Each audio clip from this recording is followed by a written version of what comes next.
What veterans are at risk of losing their job and their ADP level in FFPC fantasy football drafts at the moment? Where are the rookies going to land in just one more sleep at the 2025 NFL draft? And who do you need to know for all of your rookie drafts, rounds 1 through infinity for your FFPC Dynasty Leagues? We've got a great show for you tonight. Ferrell Elliott is here. I'm Eric Balkman. We have Brad Larson coming aboard, the 7-time FFPC champion. We have a special Wednesday edition of the High Stakes Fantasy Football Hour for you, and it starts right now. Can't stand the pressure. I've seen greater men than need a lesson. Broadcast live and heard around the world, you are now watching the most entertaining hour of radio on the planet. Welcome to the High Stakes Fantasy Football Hour presented by myffpc.com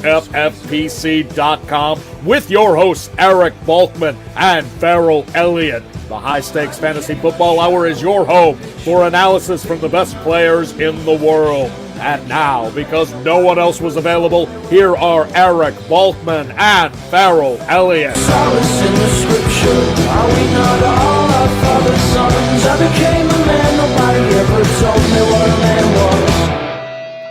Greetings and salutations, and thank you, Rob, all the Ballcolics and Ferrelliacs for popping aboard tonight. Really appreciate you. Welcome to the latest episode of the High Stakes Fantasy Football Hour presented by myffpc.com here on the FFPC and HSFF Hour socials. I'm your slightly above average host, Eric Balkman. You may know me from the RotoViz High Stakes Lowdown, the High Stakes Fantasy Football Show on the Better Sports Network, and the FFPC. You can connect with me on the X at Eric Balkman, EricBalkman. We have our trusty definitive commissioner of fantasy football and my co-host tonight, Ferrell Elliott, on board. I'll bring him on shortly.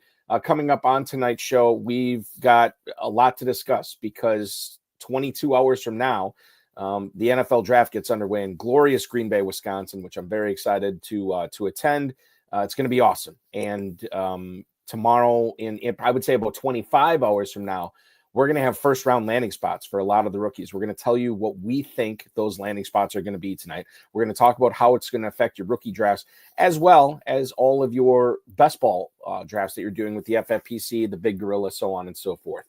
But Brad Larson, the 7-time FFPC League champ and Dynasty champ with the FFPC, is going to hop aboard with us tonight as well to give us his thoughts on Breece Hall, Chase Brown, Cooper Kupp, Jackson Smith, and Jigba, and so much more. That is all coming up in about 10 minutes or so. If you want to connect with the show on X, you can do so at HSFF. Check out Ferrell's Kentucky Fantasy Football State Championship at KFFSC.com. And, of course, Facebook.com/HSFF is where to connect with us there as well. High Stakes Fantasy Football gmail.com is where to send your emails. So if you have any questions for us, send them in now. We'll try to get to all the chat room questions, all the X posts and emails in our fantasy feedback segment coming up later on in the show. Shout out to our audio engineer and my best friend Bryce and our producer and mutual friend Rob. Now, do we have breaking news here? Kind of. I can't remember if I said this last week, but the Never Too Early Superflex Best Ball Tournament filled, I believe, this past Thursday. The FFPC Never Too Early Best Ball Tournament still has 4 teams left. So we have one draft left. It's going to start at 4 o'clock Eastern time tomorrow. Will be completed before the start of the NFL draft, and there are 4 teams remaining in that. So if you want to take one last shot at a $40,000 grand prize and jump into a $206,000 plus prize pool, do so. myffpc.com. It's only going to set you back $125, and maybe it'll put you far ahead if you end up winning the whole thing. So check that out at myffpc.com. That is the Never Too Early Best Ball Tournament. Just 4 teams remaining in that. As of last week, all of our Dynasty Orphans have sold out as well. No more Dynasty Orphans for the remainder of the season. However, we do have Dynasty Start-Up Leagues. They start at $100, go all the way up to $5,000. If you want to play in those, myffpc.com/dynasty is where to go for that. That's myffpc.com/dynasty. And of course, the FFPC Big Gorilla Tournament going on right now, $1 million grand prize, $350 entry fee. You're going to get a $50 discount for every third team you purchase. Drafts already off and running, slow and live. And the early Rampage tournament, the 7 Bananas promo going on right now. Bear in mind, if you are one of the first 200 leagues to draft, in the Big Gorilla tournament, you're also automatically entered in the Early Rampage tournament. That is basically 2 tournaments for the price of one: $1 million grand prize and a $10,000 grand prize. Early Rampage tournament is basically the first 200 leagues to join the Big Gorilla tournament. And if you continue to get that 7 pick multiple times in a row, you're going to get free teams from us. And if you get that 7 pick 5 times in a row, we're going to give you a jungle safari for 4, courtesy of the FFPC, or $50,000 cash, whatever you want. It's totally up to you. That's the Big Gorilla tournament. Those drafts are off and running over at myffpc.com. Remember to like this video, subscribe to the channel, comment on the video, share it with your friends, or share it with your enemies, and get notified each and every time we go live, which was last night. I know we had Aiden LaCorey, Dave Terpoli, Bradley Stalder, and Dan Williamson on doing some live draft coverage. We're going to be doing those quite a bit again this season. In case you missed it last night, you can go back on the YouTube, FFPC YouTube channel, and watch that on demand. Let's bring him in right now, ladies and gentlemen. Fresh from Dallas, Texas. He is back in his home domicile of Louisville, Kentucky. He is Ferrell Elliott, the definitive commissioner of fantasy football. Ferrell, good evening. Welcome aboard, man. How pumped are you for the draft tomorrow, man? Bucky, I'm just so thrilled this is happening in the cradle of professional football. And it's I understand from everyone there, they're talking about how beautiful the city is, how beautiful the weather is. And a lot of people are saying, have you noticed the local talent from this one guy named Balkman? and that's what's going to come of this. Lots of dreams are going to be realized by these players, but also, Balky, I believe your involvement is going to get you the well-deserved attention from media professionals throughout the country. Well, listen, I'm just happy to be a part of it and hanging out. I've been doing my local show there all this week. I'll be there pretty much all day Thursday, all day Friday. Very excited to see what happens, and honestly, very excited to see what's gonna happen that's gonna affect us in fantasy football. And while we will talk rookies tonight, we will talk rookies. I want to lead things off with a veteran on the program tonight. Chris Olave had his 5th-year team option exercised for next year for the New Orleans Saints, according to Ian Rappaport. That means he's going to make $15 million plus next season. The Saints obviously still could extend him to a long-term deal, but this is a big season for Chris Olave right now. He's had injuries, especially concussions, over the last couple of years. 2 years ago, Ferrell, he did have 1,100 plus receiving yards, but that was his best year as a pro. Mickey Loomis, who is the GM of the Saints, said that Olave is getting his option exercised. Offensive tackle Trevor Penning is not going to have his option exercised. So I don't know if that's more likely that Olave gets a long-term deal. How would you be viewing Chris Olave in Dynasty right now, Ferrell? I feel like his price is as low as it's been since he had that 1,100 receiving yard year.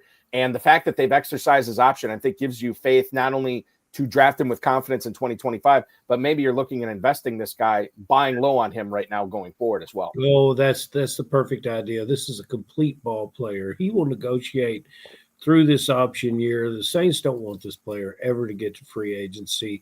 Whatever he does statistically for fantasy football, his scouting report outperforms what he's done on the field. Everyone believes he can do better, and we look for the Saints to put it together. He might have to take a few snaps at quarterback this year, though. You never know. The Saints, as we recall, they get in a red zone and they morph into someone that they're not, or that a lot of teams are not, and they have. It's a very confused offensive situation. One thing you cannot be confused about is Kamara will run with the ball and Olave will catch it. Chris Olave right now, if I look at the mojo on fantasymojo.com, who provides it? It's Darren Armani, the Godfather. Oh, you got to love that guy. The Godfather of the Pros vs. Joe's competition. Anytime we cite ADP, it's always due to Fantasy Mojo, at Fantasy Mojo on X, fantasymojo.com. If you are playing in the FFPC, highly recommend you get a subscription to Fantasy Mojo. In the Never Too Early Best Ball Tournament, over the course of the last week, Chris Olave has come in at wide receiver 31, Ferrell. He is going in the mid-6th round. He's going behind Metcalf and Sutton, but right ahead of Jalen Waddle and Jordan Addison, and right ahead of Jerry Jeudy as well. That's what we're looking at for Olave going forward here. So keeping things with the Saints and what Mickey Loomis told the media in his pre-draft availability, he said that he's hoping for some clarity on Derek Carr's shoulder injury. Nick Underhill had this for New Orleans.football. Loomis would not answer any other questions. He said, look, we're looking for clarity, and he wouldn't answer any other questions on it. Mm-hmm. Carr had a shoulder injury last year that we only found out about 3 weeks or so ago. Mm-hmm. On the table is surgery, and it's unclear if he's going to be playing in 2025. Maybe he will be. Maybe this is overblown. Maybe it's not, because we just don't know. We don't know anything. There have been some reports, Ferrell, too, and I beg your pardon if we talked about this on a previous show. But he might be using this as a way to get out of New Orleans. In other words, he was not happy about the contract restructure. He was just hoping to be let go, and that did not happen, as the Saints will still keep him on the roster. The Saints could take a quarterback at 9, although that's looking more and more unlikely by the day. And they could certainly grab a guy in the second round, or maybe trading up from their second round pick back into the first round to take Shadur Sanders, to take Jackson Dart, Tyler Shook, one of those guys here. But we just talked about Olave, Ferrell. This muddy Derek Carr thing, and the fact that the Saints might be going with a rookie quarterback and not like a top 5 rookie quarterback this season, I think gives us pause here. What's your read on this Derek Carr situation? Is this shoulder thing legitimate? Do you believe that there's some manipulation of it going on with Derek Carr and his team right now? I don't know how to make heads or tails out of it. I don't know if you have any more insight to it. Anyone's guess is, as close as we're going to get. I have no idea. I've heard very little.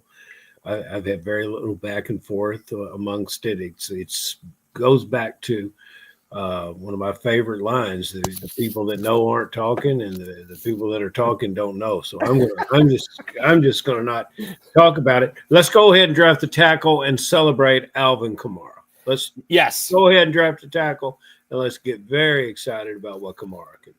Yeah, I'm excited about that. Kamara is going right now at running back 17 at the end of the 4th round, ahead of Mixon, ahead of Trevion Henderson, right behind Kenneth Walker. I'd be fine with Alvin Kamara at his price at the end of the 4th round. And I'll remind everyone Spencer Rattler is still on the club. He is, and this will be his second year. I've always been a Rattler guy. He is. I don't want to say he's got nowhere to go but up, but certainly he's got more room to go up than down at this point, Ferrell. We'll see what happens there. The next portion of the program dictates elevator logic. Oh, you're reaching for that Raider thing again. That we are talking Raiders, Raiders football here. Yeah. Who gave you that? This is John Terry, JT. Yeah, you gotta love that John Terry. And anytime we talk Raiders football, I don the Raiders super necklace here. Diana Rossini, who works for The Athletic, said that there are members of the Raiders front office that want John Spytek to take an offensive lineman with the 6th pick in the draft. Rossini has reported that they have spent substantial time doing homework on Ashton Jeanty after he had 4,000 yards and 33 touchdowns in his last 2 years as a Boise State Bronco. But apparently, Pro Football Focus has graded 2024's Raiders offensive line as the 14th best pass blocking unit and 29th best run blocking unit. There is room for improvement there, and that could be why the Raiders are looking at offensive line. Now, I can also tell you that the odds, and many in the know, have stated that Ashton Jeanty is now going to be going number 5 tomorrow night to the Jacksonville Jaguars. So this may be a moot point. If Jeanty's not available, you go offensive line here. But Ferrell, I'm excited for your Raiders if they do this, and I don't know if they will, but I'm excited for them to take one of the top tackles in the draft, and then in the second round you hit up Trevion Henderson, Quinshon Judkins, Caleb Johnson. I like that idea of getting the tackle and the running back. If you get the running back right away, yeah, he's probably going to be awesome. I don't think he's going to fall to you. But then I don't know how good the tackles are going to be in the early second. There's a chance here for the Raiders to really improve, and I think the best improvement they can make is with offensive line, and that's going to bolster the running game, which we love for fantasy. Yeah. I think we have a generational running back here. I think we're talking about running backs being very deep in this draft, but we can't forget who is at the top. It's my scouting friends. I like to remind them that a wealth of information can lead to a poverty of focus. I think you have to I think you definitely have to focus on what this player is and what he could be for a team that really needs help at the position. You need to draft this position and live with it. And Saquon Barkley, futuristic, is like, and don't be like the Giants. Just keep him there, and that's what this offers. Mm-hmm. I also believe that you can develop offensive linemen, especially when you run block. And there's some things that they have going on with that offensive line that blocking for a running back like this, you get into a momentum, you start playing your tackles that your swing tackles move back to guard where they should be. You get the right personnel, and it does not have to be through first round draft. Mm-hmm. That's all I'm thinking.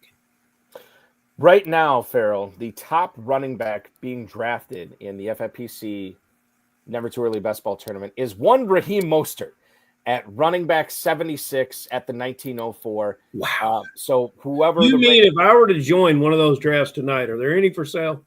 But it's not till tomorrow. The last and one I could get Pittman and Mostert in super double-digit rounds. Save just playing in the FFPC is a blast when you have those kind of opportunities. I want to put a pin in the Pittman conversation. Because that's going to be coming up with our guest here shortly. Oh, well, the guest, yeah.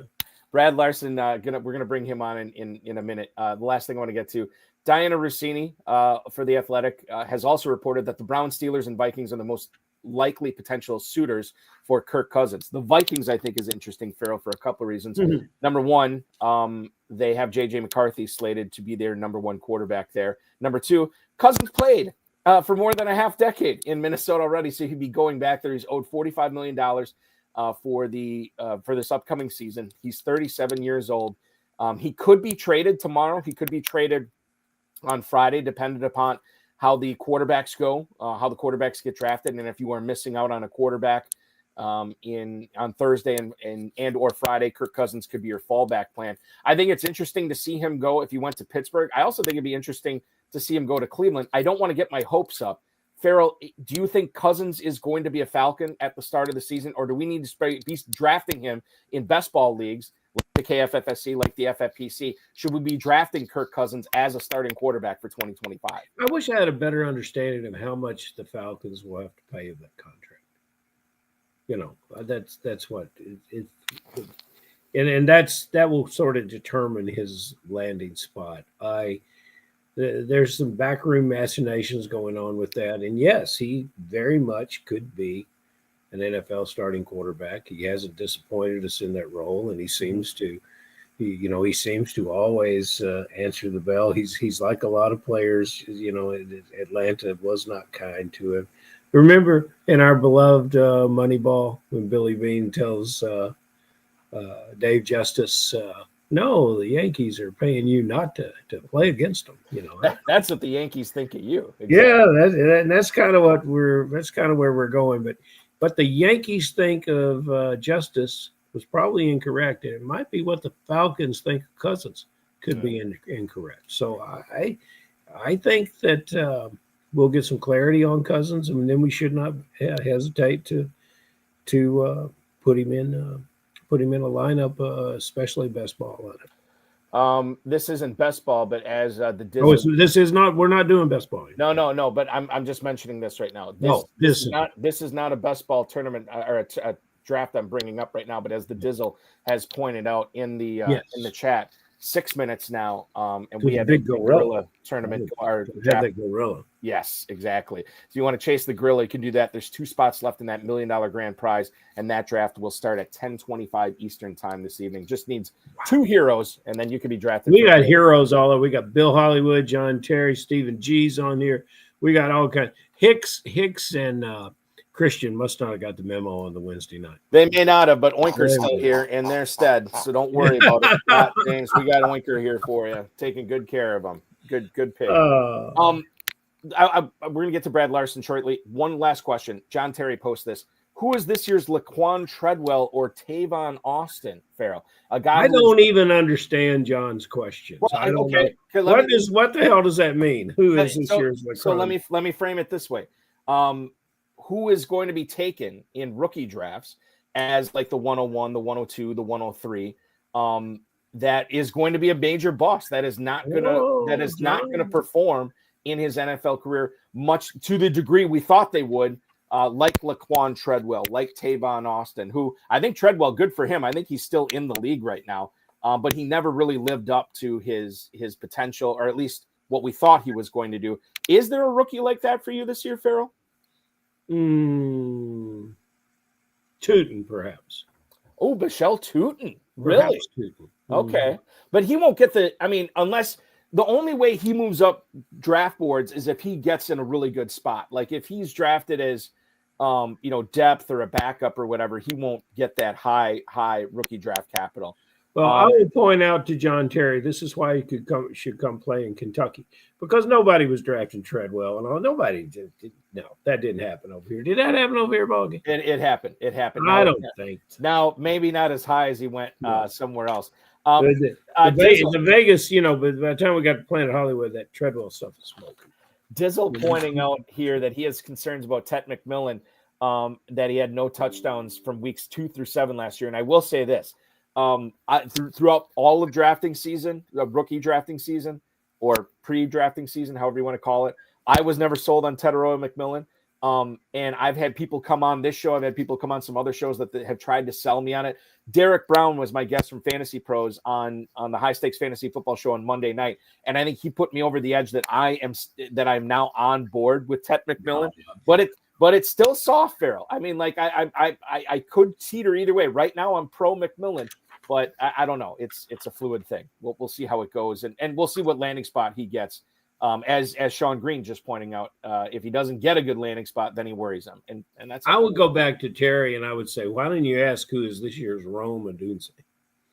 That would be a better question. Who is this year's Rome Odunze? I don't know. It could be Rome Odunze again. We could live through the same. When the Dizzle starts talking about concerned about no touchdowns, there you should break out a can of concern on that. Yeah. No, that's true. Oh, and the other thing too with the Odunze is everybody's drafting based on the breakout happening this year, right? And if it doesn't happen, we're gonna have eggs on our faces again. Yeah. Let's bring in our guest here, Ferrell, tonight. That's a good idea. A guy who has won redraft and dynasty leagues, 7 of them, in the Fantasy Football Players Championship throughout his career. He joins us tonight in our pre-NFL draft episode of the High Stakes Fantasy Footballer. Please welcome onto the program, Mr. Brad Larson. Brad, good evening. Welcome. Thanks for joining us tonight, man. Hey, guys. Great to see you. Can you hear me okay? You are coming through loud and clear, my friend. Thank you so much for hopping aboard and being a part of the broadcast. Tell us, right as we kick things off here, Brad, when you're not playing in all these FFPC Dynasty Leagues and winning them, what are you doing for a living? I have an appraisal business, and then my wife and I also have a kitchen remodel business. So we have 2 businesses. Nice, and so keeps you busy for sure.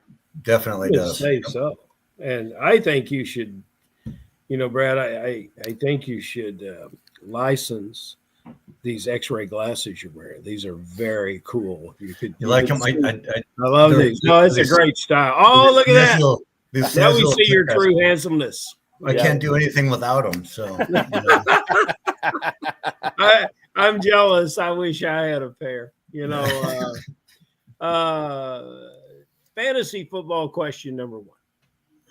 Seattle pays $45 million to Cooper Kupp. Yet some JSN owners seem to think that this acquisition could somehow cripple the 100 catch young wide receiver that Seattle has to be thrilled about. What does it look like for both these players in Seattle next year with a new quarterback? I'll reserve my thoughts until I hear yours, which are probably more accurate and well-founded. Well, I have a lot of JSN shares on my teams. I'm still pretty bullish on him. I like Kubiak coming in there. I'm not so sure about, Darnold, if he just happened to work in Minnesota's system and how that's going to work out in Seattle. But I think as far as the Cooper Kupp acquisition goes, he's going to command respect and coverage away from JSN, and I think JSN is going to still have a really nice year this year, on par with what he had last year. Physicality of JSN notwithstanding, I think he picks up more yards per catch. You had to be happy with what you got out of him in the end zone last year, and that will probably grow. I think if you have either receiver, you're a winner. And Balky who knows all these stats, has them embedded in a chip in the back of his head, will tell you that JSN had 3 double-digit catch games last year. And that kind of performance is something that, just doesn't go away. I understand that you are bullish, and I'm proud that you are. What scares me most is about Smith and Jigba is, and by the way, they're ADPs in the Never Too Early tournament right now. Smith and Jigba, wide receiver 12 at the 301. Cooper Kupp, wide receiver 45 at the 904. What scares me most is Seattle investing day 1 or day 2 draft capital into wide receiver. And that's then what I'm thinking too. Yeah, and you get like Matthew Golden or somebody like that in, like that. That does not help us for fantasy. I don't want to see that. Who was it? Was it Peter Schrager? It might have been. I don't know if it was Peter Schrager. Somebody, some pundit out there had Ted McMillan falling to 19 to the Buccaneers. Bucks. Yeah, that was Schrager. That was Schrager. Yeah. And I was like, my God, Mike Evans, Chris Godwin, Jalen McMillan, and Ted McMillan. This is going to screw over 4 different players if this happens. I can't see that. I really can't see that. Yeah, I hope it doesn't happen. And Schrager's usually pretty connected, which he is. He's pretty good. And he had the Packers taking Matthew Golden. I do not want to see my Packers take Matthew Golden, but we'll see what happens. We'll find out what happens tomorrow night. Brian Thomas came onto the scene big time last year, Brad. I know you have him in a few of your dynasty leagues. Is there a rookie? And I guess the easy answer is probably Ashton Genty. Maybe it's not. I don't know. But is there a rookie in this year's draft that you think is going to have a Brian Thomas-like impact? A guy who was drafted in the mid-first, not at the upper, the front end of the first row of rookie drafts. Is there a guy that's still going to have that type of impact, even though you only have to invest mid-first-round draft capital to get him in your FFPC rookie draft? Yeah, this all depends on, I would say Travis Hunter, if he is the wide receiver. That's a huge if, and he's saying that he wants to play both ways, and we'll see if he can do that in the NFL. I'm not sure that that's achievable with his body makeup. But there's another guy that I think is probably going to drop into the second round on the rookie drafts, and that's Jaden Higgins, that I think could do what Thomas Jr. did last year. He's got the size. He's a good looking X receiver. I watched him in in college this year, and he looked really good. He really did. So I think he in the right spot could surprise. The thing, and I brought this up with Higgins with somebody recently. This is a guy that I thought had second round written all over him, and now I'm thinking like, God, he might be going in the first round of the draft tomorrow, and we'll see. But I think that potential is there with Higgins for sure, and lands in the right spot with a good team at the end of the first round with a good quarterback. Yeah, I could totally see that, Brad, 100%. All those things were true about Cincinnati Bengal running back Chase Brown. Right spot, good team, good quarterback. It was really a tale of 2 seasons. I looked at it today. I thought it was, and I was really surprised to see this stat. For his total carries for the season, he approached 1,000 yards. He averaged about 4.3 a carry. He caught the ball well. You can't ignore the numbers he put up in the receiving game. But before Halloween, he carried the ball 75 times, the first 8, maybe 80, something in that range. Then for the balance of the season, the final 8 games, he doubled that, carried the ball 150 times, ended up with the 220 carries. If you believe after Halloween numbers, we're looking at a 300 carry player here. Your thoughts about what Chase Brown does in this offense have we seen him, 50 something balls. Now we're beginning to talk about Kamara potential. I mean, what do you like about this player beyond 2024? Well, I was really pretty high on him going into last season. I took him in as many leagues as I could because I didn't think Moss would last for very long. But I think that he really got the opportunity and grabbed the bull by the horns and showed he's got a lot of value for that team. And I got to think that the coaching staff has to see that as well, and they've got to give him that opportunity again. I keep hearing that they're looking at drafting a running back, and this running back class is a little bit scary because it's so good that if you draft a guy, it could eat into some of these other running backs on these teams and take a lot of their carries away. But I'm still really bullish on Chase Brown. I think that he proved himself, and in that offense, I mean, you have to hope that he gets the work because. You got to be worried about Chase and Higgins, and I mean that's just and then Burrow's going to get you the ball in the right spot. So, as long as their offensive line performs, I think he's going to have another really great year. But again, it kind of hinges on if they draft some guy in the in this running back class. Our beloved John Terry checks in, Balky, and Brad. John points out, one above that. Oh, sorry. Moss got hurt. He is imitating Captain Obvious. We thank you for that, John. Yep. But what happened was when Moss got hurt, Chase seized the opportunity and put up numbers that are respectful of what we would be looking for from a first-round running back in this year's draft, that they could say, hey, we made our bed with our running back, and we've got our guy now. And I think that's what I see for Brown in Cincinnati. We'll get John Terry up on the positive aspects, and I'll point out that he is a Pennsylvania native, and this is Ohio, that kind of thing happens with them. But he's a not, so when we draft against Terry, we know we can we know we got to Chase Brown. You get Chase Brown. Yeah, he could be available. I will say that the thing that gives me comfort about Chase Brown this year, and John's probably right. I mean, the touches may go down this year, but the efficiency could go up. They already have Zach Moss under contract for this year.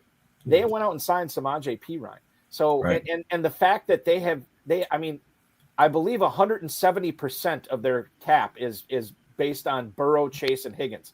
I don't know how they're doing it, but I do know that they're going to have to focus on defense in this draft.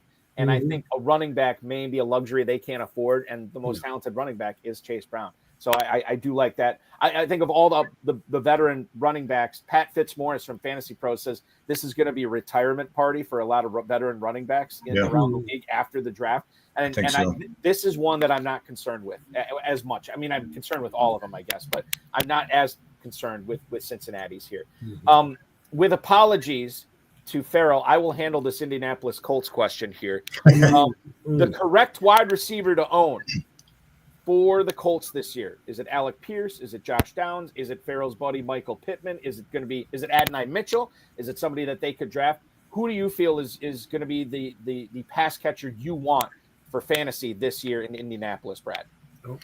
Well, I'd like to say Pittman. I'm a little bit concerned with his back situation, but I do have Josh Downs. I think in more places than I do Pittman, and I would actually prefer to have Downs in that. But the quarterback situation is scary. So everything about that, I'm looking at that being a wide receiver 3 on anything that I'm looking at. I believe Pittman. Surprise. I'm with you there, Brad. Balky.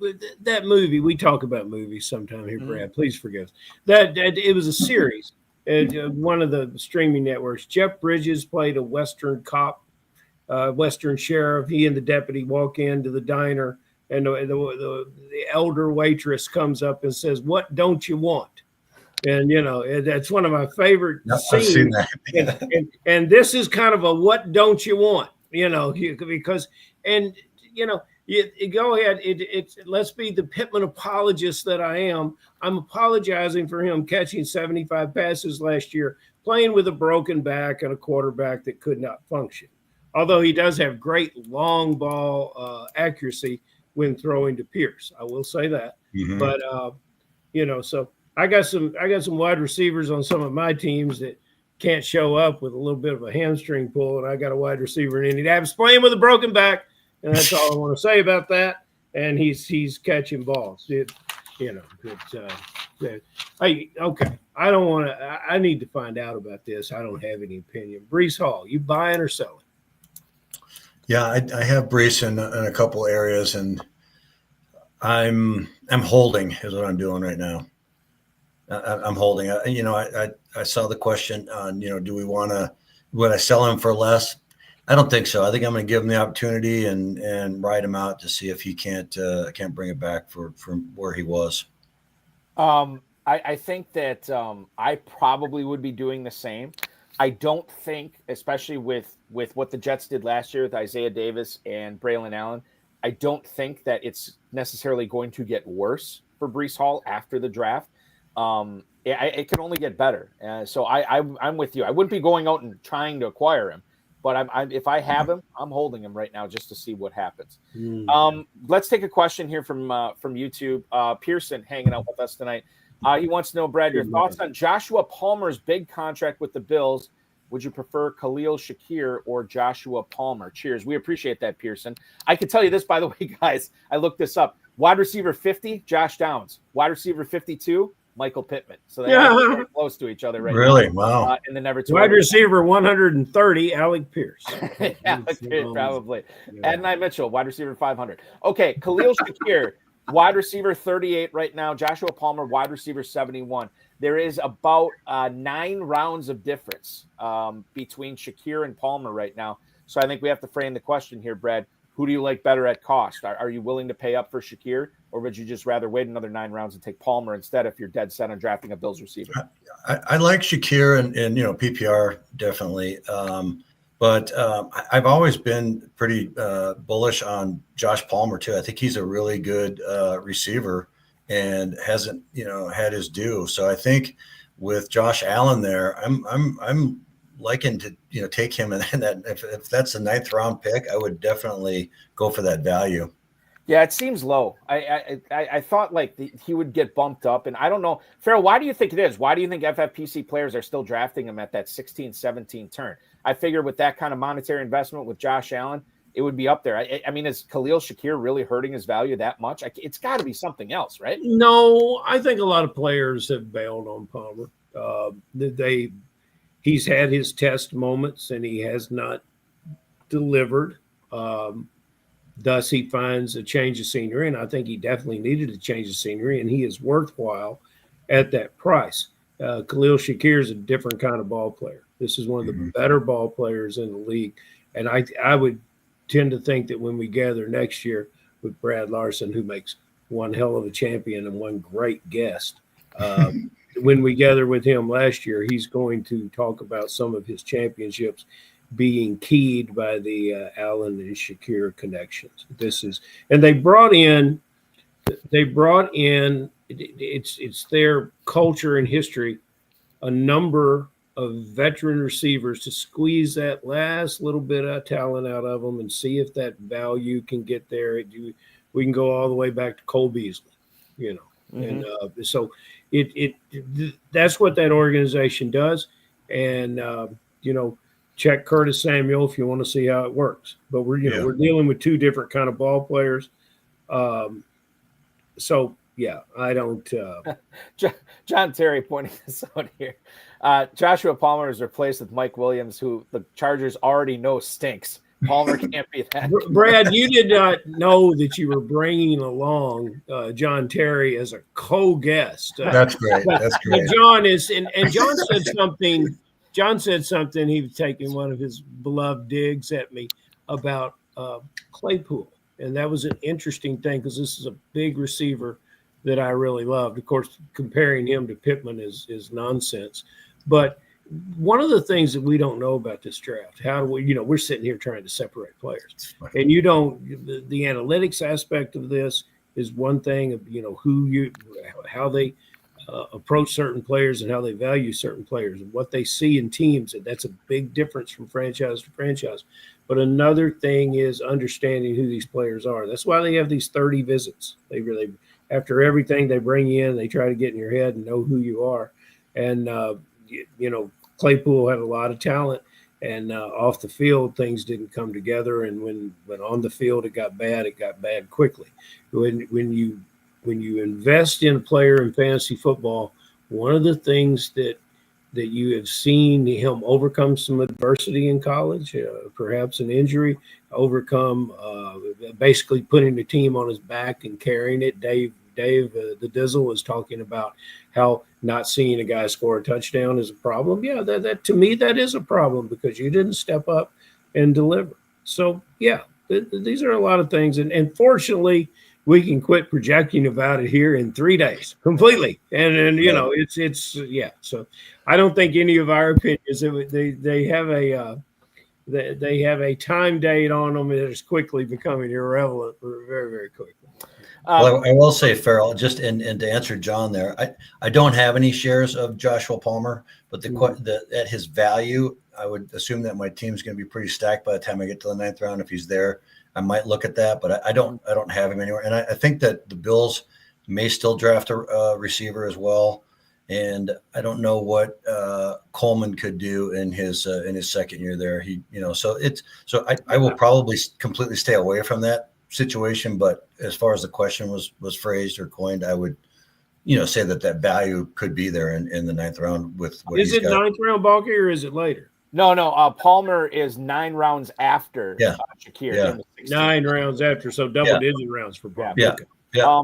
And I'm glad you brought up Coleman, Brad. Yes. John Terry brought him up. Keon Coleman, wide receiver 58 at the 1308 right now. There was a podcast I was listening to. Might have been Dynasty Nerds. I could be wrong on this, but they had the long snapper on, and I apologize if I'm misattributing this, but they had the long snapper on for the Bills. And they asked him about potential breakout guys that they're excited to take. He's excited that he thinks he's going to take the next step forward. Now, granted, this is the long snapper. This is not a coach. This is not, somebody who works with the guys every day. But he talked about Dalton Kincaid. Never mentioned Keon Coleman once, which I thought was somewhat interesting. That he spent all this time talking about Dalton Kincaid, but not anything about Keon Coleman. Maybe that's something. Maybe it's nothing. But I did think it was interesting. Interesting. Okay. Speaking of breakout receivers in 2025, how likely is it, or how confident are you in Marvin Harrison Jr. having a big 2025 after not having the 2024 that a lot of people, I think, Brad, envisioned him having? Yeah, I mean, I was drafting Marv everywhere I could last year, and he was a letdown from where he was drafted. I don't know.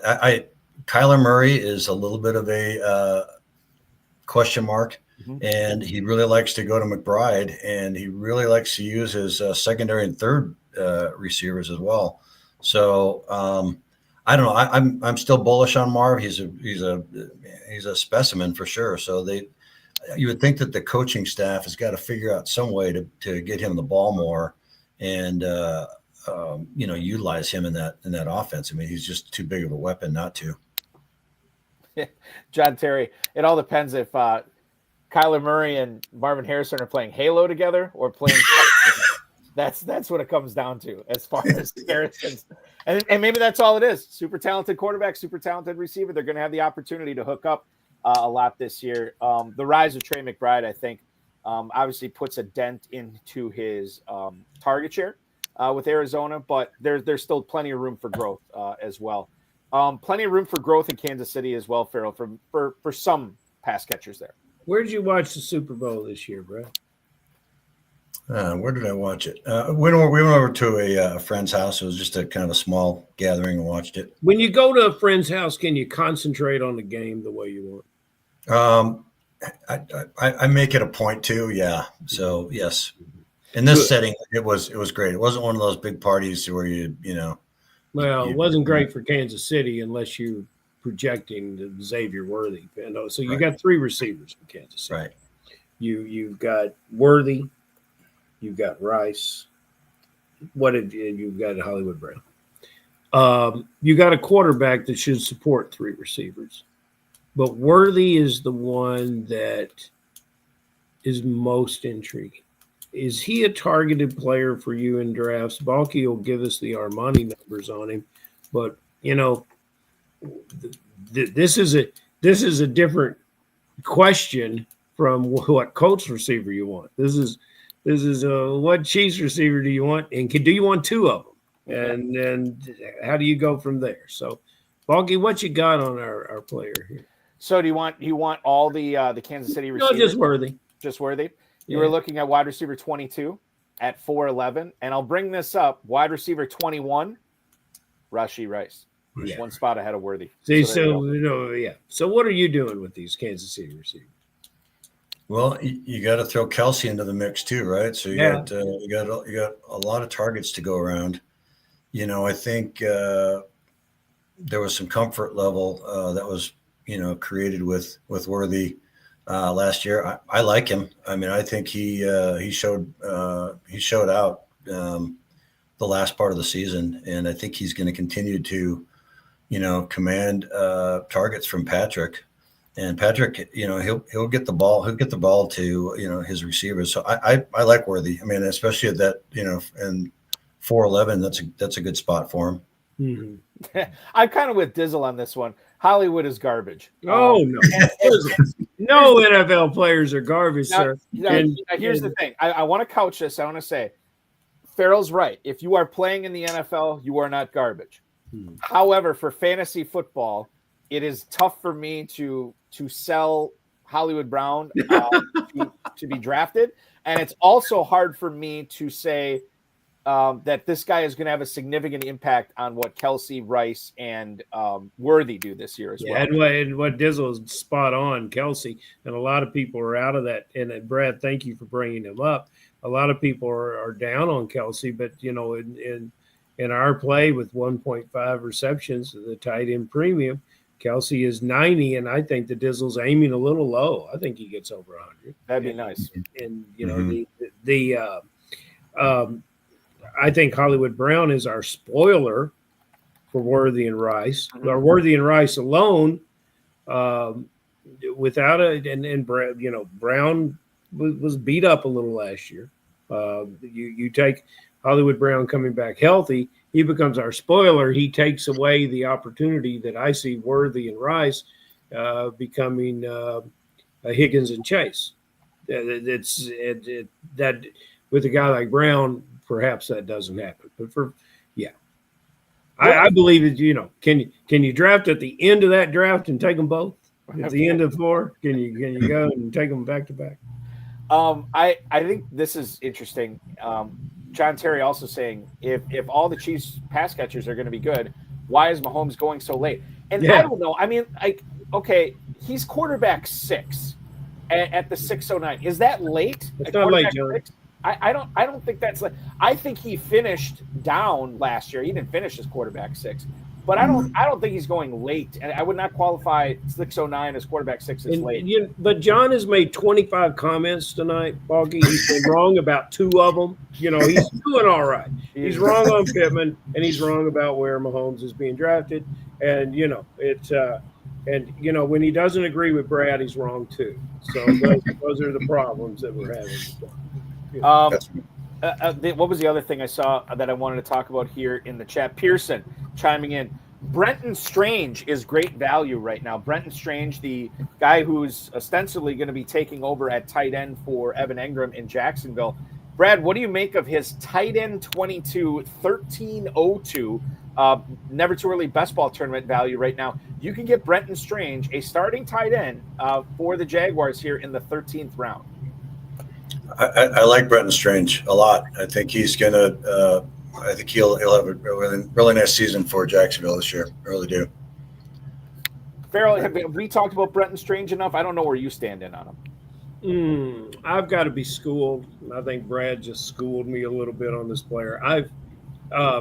Early on in tonight's commentary, Dizzle said he's selling all Jets. I think I've sold all Jags, and that's just kind of how I feel about it. But I'm going to learn this player. I'm going to learn him through the preseason, and if I don't like him, so many good players like him more than I do, that I'm probably wrong. Tell me somebody that you don't like, first of all, that you don't like, Brad, and tell me somebody that you absolutely love. And I don't want guys we've already talked about. I need guys that, I need some fresh information, because I'm hanging on with Brad Larson to get me in. So I think a couple guys I'm really kind of staying away from are going to be Brian Robinson Jr. I think Washington's going to be they'll be drafting a running back. DeAndre Swift out. McCaffrey and Kamara, they're just, I'm avoiding them. But I mean, I don't have many in my dynasty league, so it's not a big deal.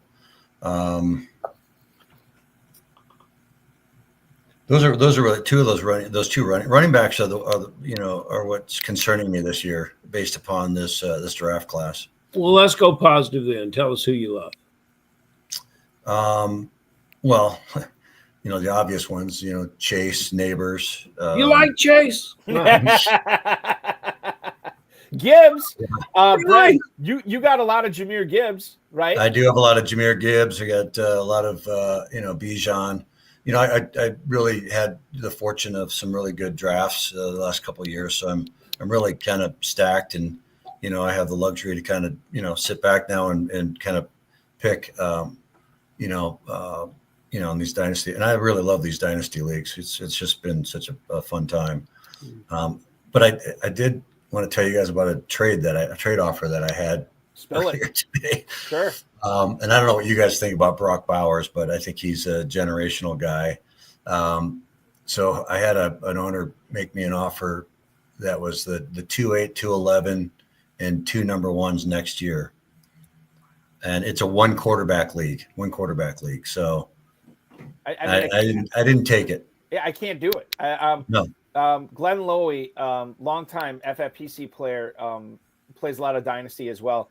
He told me on one of the shows I had him on one time, and this has always stuck with me. And I don't think he coined this phrase or anything, but I always remember him saying it: elite talent over everything else. Like, you should be spending all your time, your energy, your assets, your capital to acquire as much elite talent as possible. And to me, to let Bowers go, where as long as he stays healthy, knock on wood, this guy is going to be great for a decade. You don't know where those first round picks are going to be. And the 208 and the 211, I mean, that's like nothing compared to what Bowers does for you. So he's one of those guys, and Dizzle and I have had conversations about this before too, when Christian McCaffrey was at the peak of his powers. I think you could bring Brock Bowers into this conversation. There's just certain players you cannot get value for. It's like in the NBA, when one of these big time elite top 10, top 50 or top 15 basketball players wants out of their current organization, and then the organization is just trying to recoup whatever they can for them. They never get fair value. You'll never get what they're worth. So if you trade a guy like Bowers, you trade a guy like Saquon Barkley, when I guess his best football is probably behind him, but he's still got a lot of good football in front of him. But if you trade guys like that, you're always getting the short end of the stick. I've never heard of a deal where somebody gave up the best player and I was like, oh yeah, I really like the return you got. I think that was no, that's never, I've never, the first time I hear that, Brad, the next time I hear that, it will be the first time I hear it. Yeah. Yeah. No, I agree. And Ferrell, I was going to say one other guy that I really like a lot is Ladd McConkey. Oh yeah. Can't go wrong there. John Terry, worst trade I made last year. He traded Bowers for Laporta, Najee Harris in a second. Now, I will say this. Dependent upon when you made that deal, I could see it. I could see it before if this was after he had already shown that he was a superhero, then okay, John, I whatever. But if this was, prior to the season starting or, sometime in the summer, I get it. I'm not saying I agree, but I get it. Okay. I want to do this here. Did we have a question in the chat? We did. I got to scroll up. I've been blabbering too much. Ferrell, you got to interrupt me when I. No, buddy. It's just words of wisdom. It's Okay. it's words of wisdom, and it gives balance to the show from a true industry professional.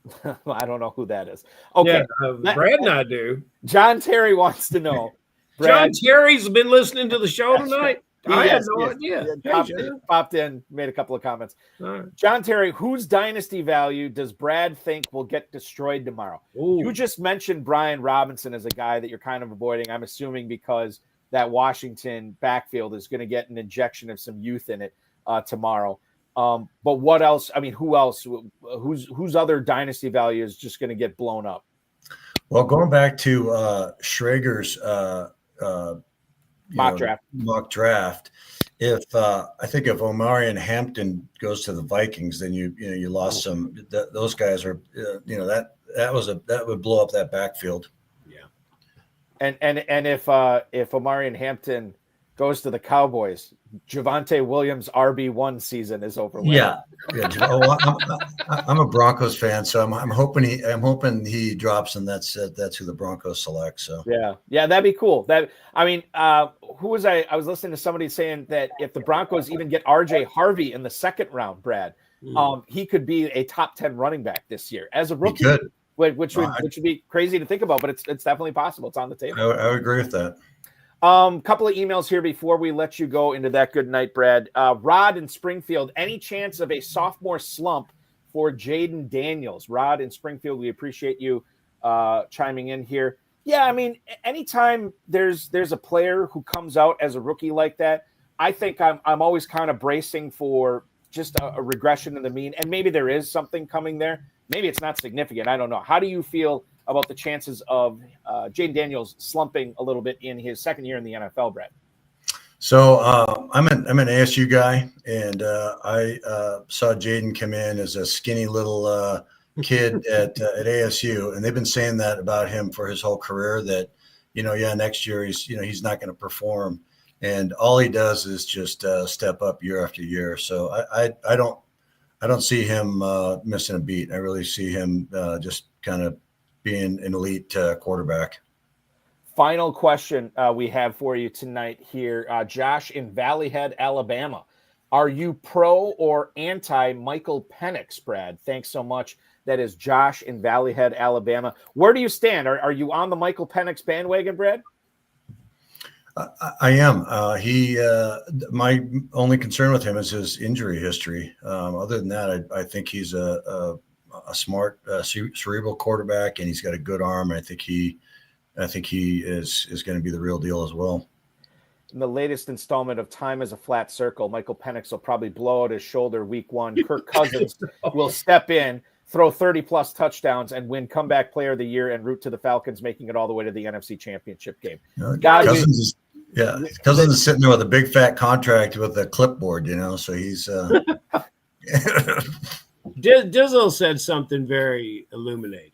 I think he's talking about RJ Harvey here. Oh, yeah, I thought you were talking about the Michael Penix comment. Okay. I think that fantasy players will be paying more attention on Friday's draft than they do on Thursday, because as he points out, Harvey will not be a second round pick is what I think he believes. I think he's going on day 2. I do too. Exactly. Yeah. Okay. I agree. And we talked earlier about Chase Brown, and we saw what he could do in the NFL when a team really needed to lean on him. Terry points out the fact that Moss was injured. So look here, Brown, you're our guy. What are you going to do? And he did marvelously.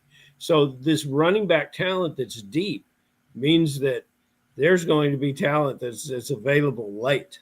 And it's going to be very interesting for all fantasy players to tune into this draft and to condition our minds on what we think about a late round draft pick, because late round draft picks will be getting touches and plays and could end up being a 200 carry running back in this league.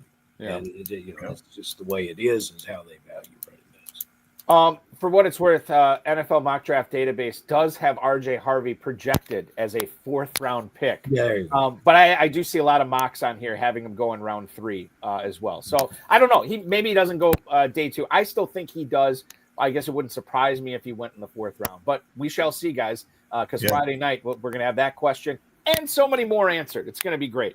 Yeah. Brad Larson was also great tonight, the 7-time FFPC Dynasty and League champion. Thank you so much for being a part of our pre-NFL draft episode, Brad. You were the man. So much fun to have you on tonight. Enjoy the NFL draft this weekend. Enjoy your rookie drafts. Enjoy drafting season. And we'll talk with you again sometime soon. Thank you, guys. It was a blast. Thanks for having me on. I really appreciate it. Absolutely. Thank you, Brad. Brad. He had an appraisal business, did Brad. I am appraising his value as a guest at damn straight. A+. Pretty awesome. A+. John Terry, thank you for the kind words. I will have fun at the draft. Dizzle's going to join me at the draft Thursday and Friday. I don't believe on Saturday because he is not the junkie that I am when it comes to this kind of stuff. So he will be up there Thursday and Friday with me. That's going to be a lot of fun. Ferrell, it was a lot of fun having you on tonight. I will say this, as far as the Kentucky Fantasy Football State Championship goes, we have a few slow drafts that I'm in right now. I want to highlight the training camp main event league that is 3 teams short of a full league. I am in that one. You're looking at other luminaries like former guest of this show, Stu Keene.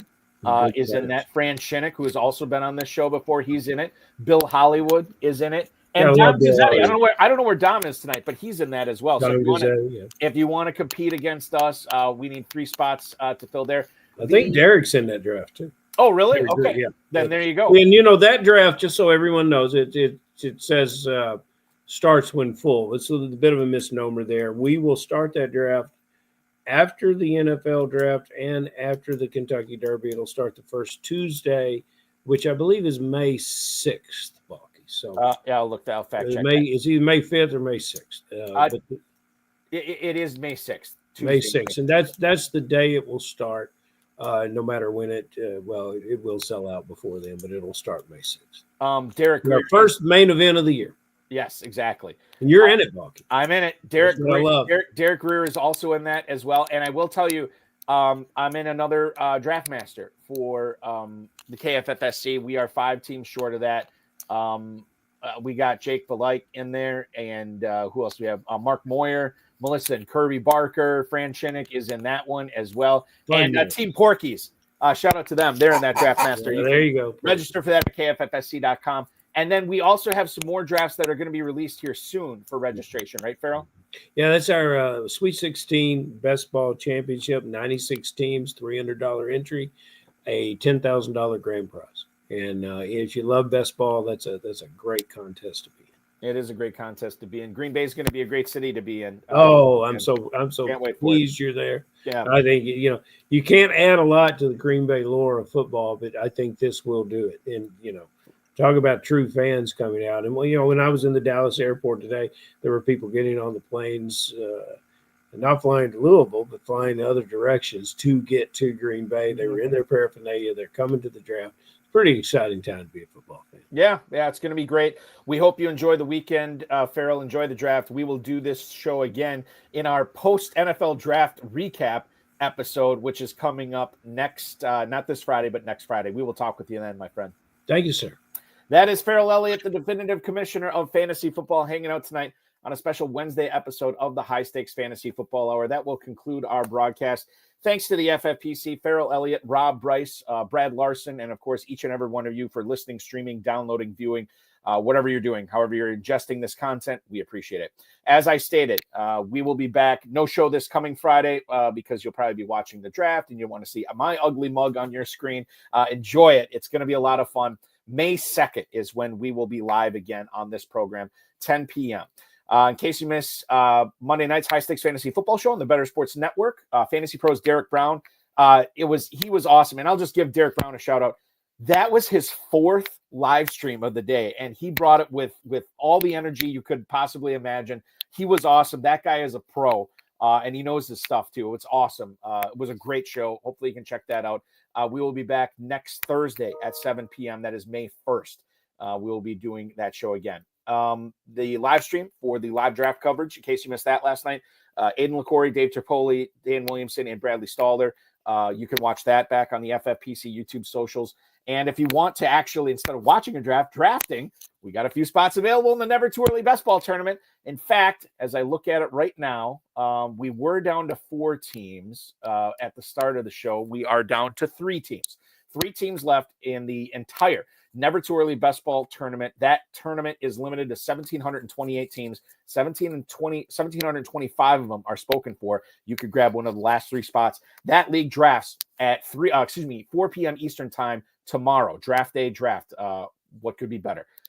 Take your shot at $40,000 in that grand prize for that tournament. Big Gorilla Tournament, $1 million grand prize at stake. You can draft in that $50 discount on every 3rd team. The early Rampage tournament is going on. You're automatically entered in that if you sign up for the Big Gorilla right now, and you'll be entered in to win 2 separate grand prizes, $1 million and $10,000. 7 Bananas promo is live too. Check that out at myffpc.com. Dynasty Startups going off. Entry fees ranging from $100 all the way up to $5,000 over the course of the last decade and a half. 1,800 plus leagues for Dynasty in the FFPC, and 0.0 have ever been folded. So once you play in a Dynasty League in the FFPC, you're in it for as long as you want to be in it, because these leagues don't fold. Remember to like this video, subscribe to the channel, comment on the video, share it with your friends, share it with your enemies, and get notified each and every time we go live, which will be this coming Thursday, May 1st, and then Friday, May 2nd for the show again. For Ferrell Elliott, Brad Larson, and the FFPC, I am Eric Balkman. This has been the High Stakes Fantasy Football Hour. Your weekend officially starts now.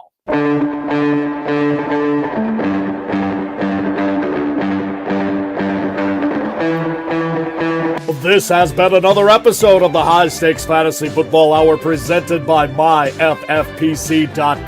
It was broadcast live and was watched around the world. Balky and Ferrell will be back next week with more analysis, more interviews, and more advice from guests much smarter than they are. Thanks for watching, and we'll talk with you again next week. Don't usually like ending the program on a sad note, but I think we sort of have to tonight. Just hours ago, it was reported that former Bears standout Steve McMichael actually passed away after he had been suffering from ALS for, I don't know, the better part of 4 years now, maybe a little bit longer than 4 years. He actually went into the Pro Football Hall of Fame this past year. So he got to see that before he passed on. Cruel disease, and this guy was bigger than life. 6'2", 270-pound guy that got into pro wrestling after he retired from football. Glad to see that he got into the Pro Football Hall of Fame before passing on. So Bears legend, rest in peace, Mongo. You will be missed. Enjoy the draft, everybody. We'll talk with you next Friday.